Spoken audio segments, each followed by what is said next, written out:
Hey everybody, hope you're all doing good today. Just going to give you all a little update what's going on here in my world. Getting ready to leave for the Arkansas River Bassmaster Open here in a few days. Man, we've had a break. You know, we hadn't had a tournament since January, so it's really seems sort of odd to get back into it. Been working on a little bit of tackle this week. I still got another full day of preparation before I leave this weekend for it. Just been really busy. Been doing a lot of instructional trips. Been working with Johnny Schultz on Fish the Moment, creating the lake map breakdowns, which are going really well. If you hadn't had a chance, check it out at Fish the Moment. We're putting together these lake map breakdowns of, eventually all the lakes in the country, but just a really good source of information.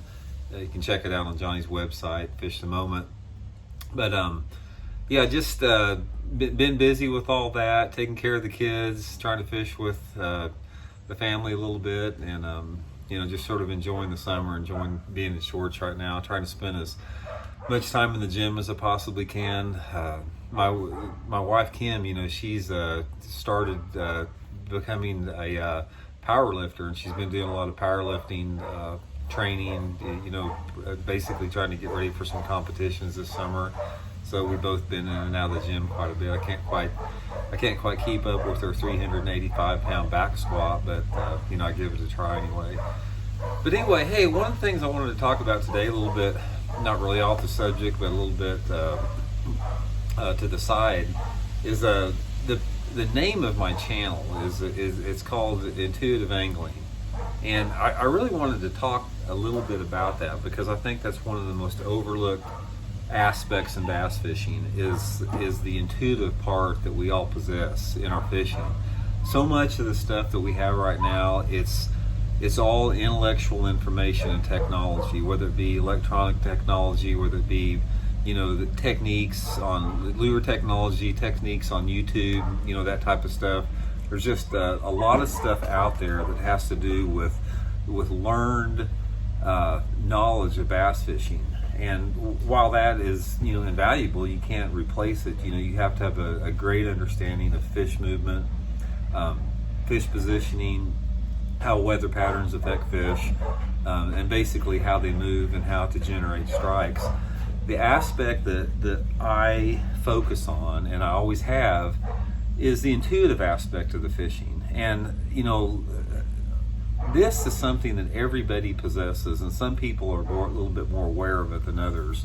But nevertheless, I just want to explain a little bit what that is. If you've ever been out, you can probably ask yourself this: how many times have you been out fishing and you're going down a bank and you haven't been catching much, and you just feel like you're casted? You don't really even feel like you're not expecting to catch a fish. You're just going through the motions. It's like when you get that feeling, that intuitive feeling that, man, this just isn't right, something doesn't feel right here, that's when you have to make a move. And the feeling that you have as an angler that makes you feel good, that makes you feel uneasy, that makes you feel uncomfortable, that makes you feel confident or not confident, is part of what I talk about as far as an intuitive part of fishing. Because I'm really a big believer in bass fishing, particular tournament fishing, is that you have to pay attention to how you feel inside. When you're fishing well, and when you're catching fish, and when you're on a roll, say for example, if you're a tournament fisherman, you can probably relate to this. Say that it's a couple day tournament, you're doing really well the first day of the tournament, and you've started out and you're doing really good the second day of the tournament, and say it's like noon, and you know that you've already caught enough fish that you're going to make a good check. It doesn't matter if you get another bite the rest of the day, you're going to get a good check. What happens is when you shift to that particular mindset, everything becomes more relaxed. You're more focused, your awareness is heightened, your senses are heightened on the water. You pick up things that you normally don't pick up on because everything, you're at ease with yourself, and you're in the flow, you're in that zone that they speak about. That is the state that we're striving for all the time on the intuitive level. On the other hand, how many times have you been out there and say that you had a bad first day, say that things just aren't flowing well, you've got a bad boat draw, you've lost a couple of key fish, it's like every move you make is the wrong move. We've all been there. That is when your intuitive part of your fishing is really blocked a lot of times, and there's things that contribute to that. There's uncontrolled variables and there's controlled variables that contribute to that. But it's nevertheless, it's a feeling. When you're performing at a high level, you have a relaxed, easy energy to yourself, an easy feeling. When you're not performing well, it's like everything's a struggle. You're tight, your muscles are tight, your posture's probably poor, your awareness is probably low.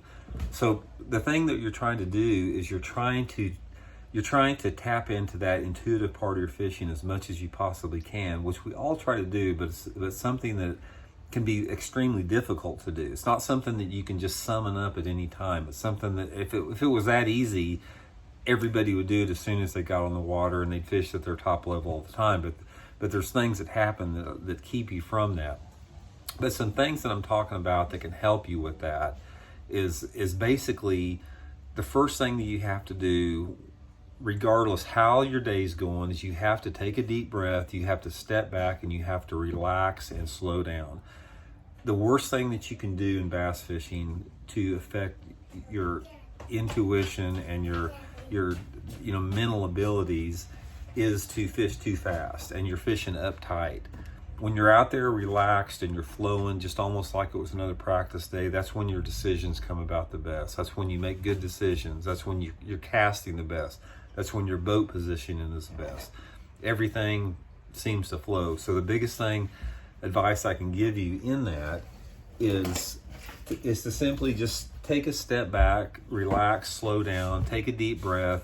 If you want to take 5 minutes and sit down in the bottom of the boat and just eat a sandwich or relax, do it. Because sometimes that reset will allow you to make that shift to where you can focus a little bit better and and allow your intuitive aspects and your intuitive part of your fishing. I got a lot of you here messing with my jigs. Your intuitive fishing to come into play. What do you got there? A fish. What is it? You got a fish there? There's Elijah. There he is. You got the jig? What is that? The tree. That's my little helper there. So that's the biggest thing I can give you on that.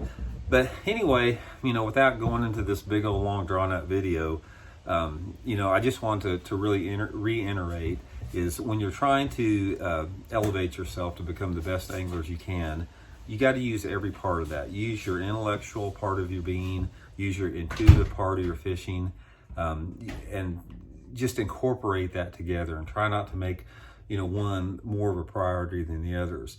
Because ultimately, we all want to do well. We all want to do good in tournaments. We all want to have successful fishing trips, but that's not what it's all about. If you're going to get the most out of bass fishing, if you're going to get the most out of tournament fishing, you can't allow your performance to be the sole indicator of if it's successful or not. Because if you use that measure, you're never going to be happy. You're never going to be satisfied. What you want to try to do is you want to try to use bass fishing, competitive fishing, recreational fishing to learn more about yourself, to learn how you react under certain situations, to learn how you react and how to tap into certain emotions we have as human beings. Because, if you just are hard charging, hardcore, go get them, based everything on performance fishing, you're missing out on a lot of what the magical, mystical nature of fishing in general is. Because fishing to me, it's a primal sport, it's a magical sport, it's a mystical sport, and it goes way beyond just your bottom line of how many fish you catch. It's about connecting with nature when you're out there. It's about learning to respect our environment. It's about just finding out who you are as a person, and all that stuff can take place out in nature and on the water, probably more than any avenue I've seen. So anyway, just a few thoughts. I'll probably share a lot more like this moving forward in the future, because that's sort of what I do as an angler. I've always sort of been like that. I probably sacrificed performance in my career. Probably could have had or have currently a stronger career if I just focused specifically on hardcore performance. But to me, it's in the bigger picture. There's more to it than that. when we're all laying on our deathbed, we're not going to look back and say, man, I wish I'd have worked harder. We're going to look back and they're going to say, man, I wish I'd have, absorbed and enjoyed the experience a little bit more. So there's an aspect of that I think that needs to be incorporated into fishing in order to, to maximize, what it can give to us. So anyway, hope you're all doing good. Thanks again for tuning into these YouTube videos. They're real important as anglers. Like I said, if you haven't subscribed to the channel, I invite you to do so. Really appreciate that.